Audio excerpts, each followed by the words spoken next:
Principles in counseling guidance. Principles are a combination of the result of theoretical studies and field studies which are used guidelines for the implementation of something intended. In the guidance and counseling service, the principles used are derived from philosophical studies, research results, and practical experiences regarding human nature, human development, and life in its social cultural context, understanding goals, function, and the process providing guidance and counseling. Principles of guidance and counseling. For all counseling, the principle means that guidance is given to all counselees, but those who have no problem, both men or women, both children, adolescent, and adult.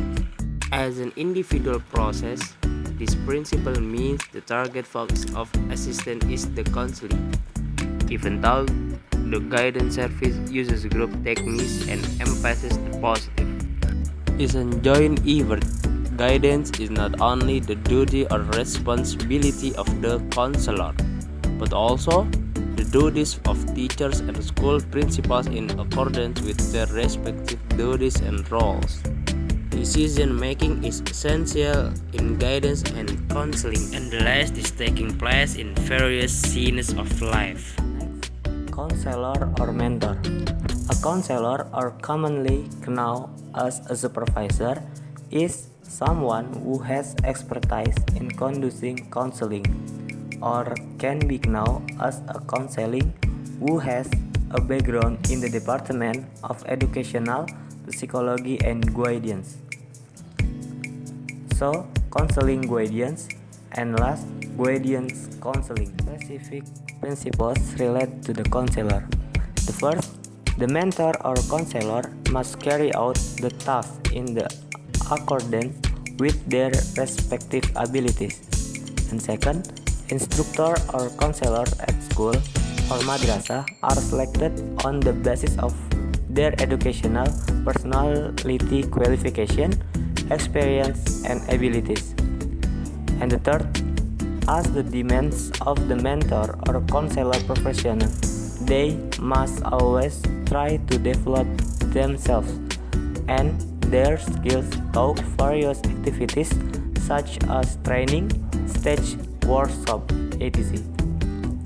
And the fourth, the supervisor or counselor should always use the various information available about the individual or student being mentored and the environment as material to help the individual or student toward a better adjustment. The fifth, the tutor or counselor must respect and maintain the confidentiality of information about the individual or student he or she supervise. And the last, instructor or counselors in carrying out their duties should use various methods and techniques. Client-specific principles.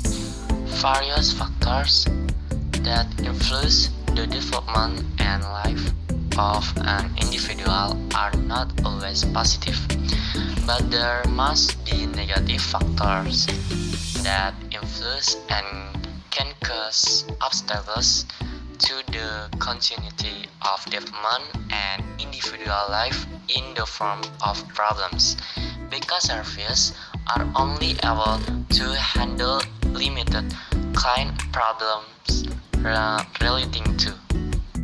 First, BK deals with matters relating to the influence of an individual's mental or physical condition on his adjustment at home, at school, and in relation to social and work contexts, and vice versa.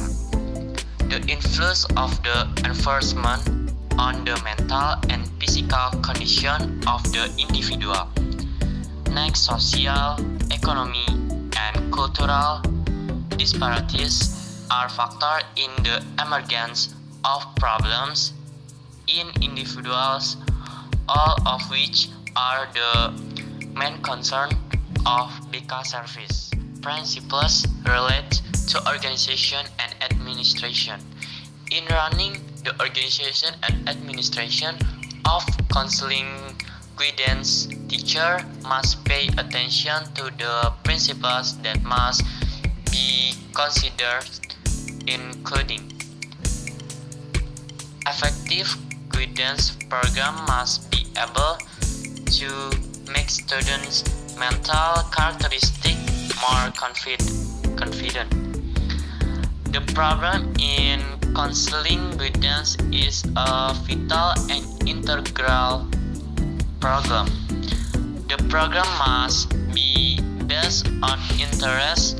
The program must deal with the development of the child that is not influenced by other factors.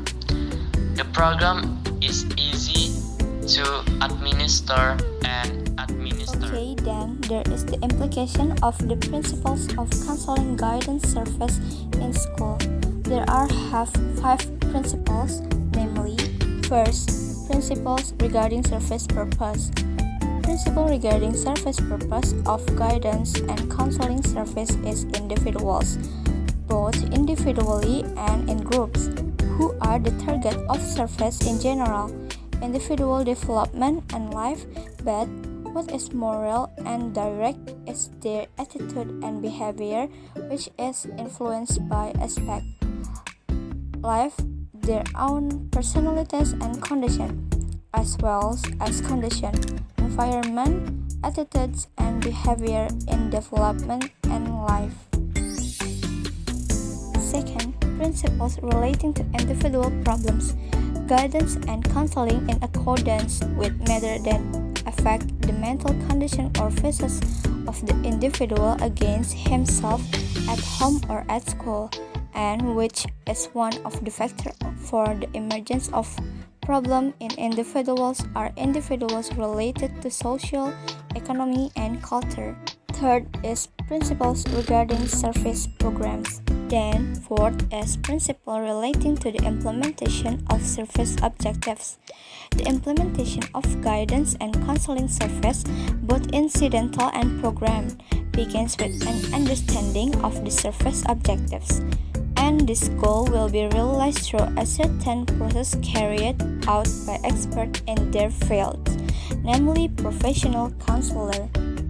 And the last one is principle of guidance and counseling in schools.